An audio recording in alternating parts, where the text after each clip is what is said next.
Piso kuya, no piso? Piso po. Kailan ano to, Bulacan? Opo. Ayan, Bulacan. Yan, malaki no. Mga dalawahan no, kuya. Dalawahan no. Malakas iba.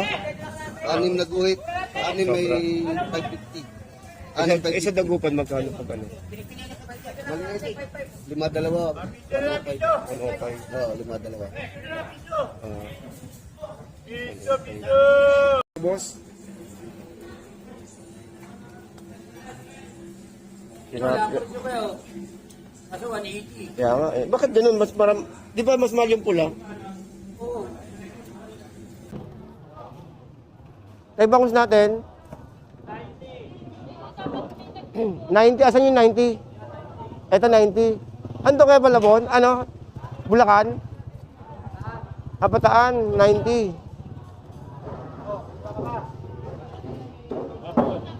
$90 daw kuya. 90, kaya pa. 90 daw.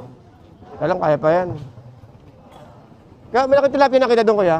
Tilapia? Wala. Hindi ka pa kayo mikot. Ito kasi guys, yung mga oras na pwede pa naman na makahabol eh. Na makabili dahil gawa, kahit na maliwanag, meron pa rin. Kailangan bago mag alas 7. Kasi alas 6, halos nag-umpisa na mawawala eh. Yung mga maulis yung mga natin, mga biyahero.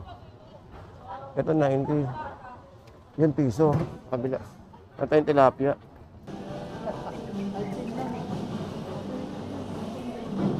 Ate, sap-sap? 50.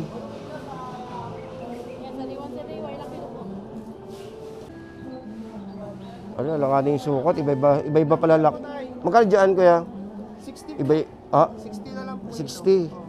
Iba-iba pala sukat eh, no? Opo. Pwede lang po. Anong 60 kilo. Dali lang ko yan, dali. Kaya sir, outshoot na lang kilo sir. Pwede ka lang sir. Kaliliit. Yan, para marami. Ayun o. Oh, 60. Wala bang kapatawaran yan? Hindi gagawin 50. Oh, sige. 4 na kilo na. 4 na kilo na. Ba't maliliit lang, kuya? Ba't maliliit lang?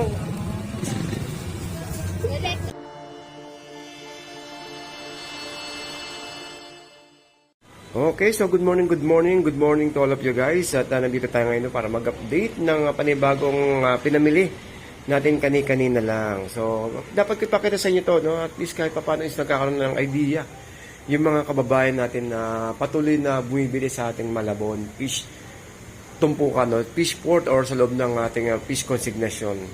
So guys, ito po yung ito po yung nabili natin kanina. So ginawa na natin ng vlog to, no? So, uunahin muna natin yung vlog ng biyahe natin kanina umaga.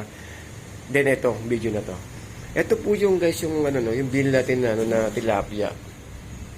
Tilapia po na na halagang 50 pesos ang isang kilo. Batangas po ito. Ay matigas po. Ayun, no? So ito po is po to, kailangan pang ang lang doon, no?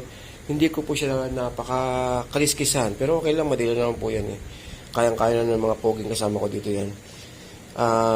Then ito, stock natin to dito, then may pagbibigyan tayo mga susunod na araw. So lalagyan natin ng konting kanin at konting itlog na pwedeng isama natin. So yun, no, gagamitin ko po sa susunod na gabi. Ito kung napamili natin itong tilapia na to. Then ito po yung sa may tumpukan, kung inyo makikita sa video natin, yung 50 pesos na nakita nyo kanina. Ang dami oh, marami oh. Ibubuhos ko sa yung buhos ko. Ayan binuhos ko guys. Total, babalik ko rin naman siya dyan. O yan, halagang 50 pesos po yan. Salay ginto. Ayan. So yan, pwede nyo lagyan ng kamyas lang yan. Halagang 50, kaya ito maghapon. No? Then dito sa Lapu-Lapu, ito yung nabili natin kanina sa may loob ng konsignasyon.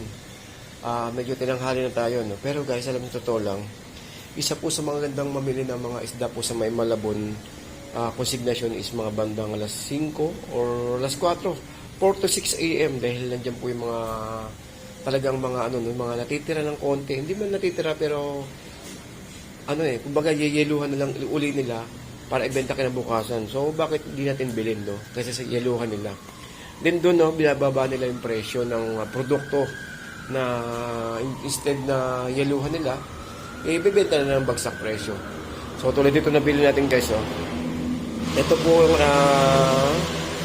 po yung lapu-lapu na nabili natin. So halagang 150 pesos ang isang kilo. Okay, so guys, no, panalo, no. So lilinisan ko lang din stock uli sa rep. Titignan natin, no, kung sino ang mapaganohan natin dito. So 2 kilo po ito at ang halaga po is 300 pesos. Ayan, so ito po yung lapu-lapu natin. Sabi mas mahal daw yung pula kaysa yung isa, yung kulay brown. Okay, so ayun, update ko lang kayo guys at sa sitwasyon po ng mga paninda po natin na nabili kaninang umaga. Tilapia, 4 na kilo, 26 pieces po, no? Ito po yung tilapia natin, binilang ko, 26 pieces na tilapia sa halagang 200 pesos. Ang dami, grabe. Then ito yung natin, no? Ito yung salay sa ginto. Ayan, no? Kamyas lang ang katapat nito, kaya sibuyas kamatis, oh, luya. Tapos sabay kulo, lagyan ng konting talbos ng kamote, okay na. Ang mura ng kamatis na yan, tsaka sibuyas. Nagre-range lang po ng mga 30 pesos ang kilo. Sa Divisoria po, ha, ewan po sa palengke nyo. Itong itong lapu-lapu natin panalo. Ito, dito lang po nung magiging kalalabasan. Anyway, sana maraming salamat po sa inyo guys at sa mga patuloy pong nanonood po ng ating mga videos. Good morning and thank you very much po sa inyo lahat. So mga susunod na araw sa may bandang Bulacan naman po tayo. Kalumpit at saka po sa mga bandang Hagonoy, Bulacan. So shoutout po sa mga kababayan po natin dyan. At saka po sa mga susunod na araw is makakabiyahe naman po tayo ng Bulungan sa Parañaque. Nakakamiss yung Bulungan sa Parañaque, no? Ayun, so shoutout kay Pelong TV na lagi itong nag-update sa area. Pelong TV Explorer, yan. Okay, so hanggang dito lang po tayo guys. Good morning and shoutout po sa inyo lahat.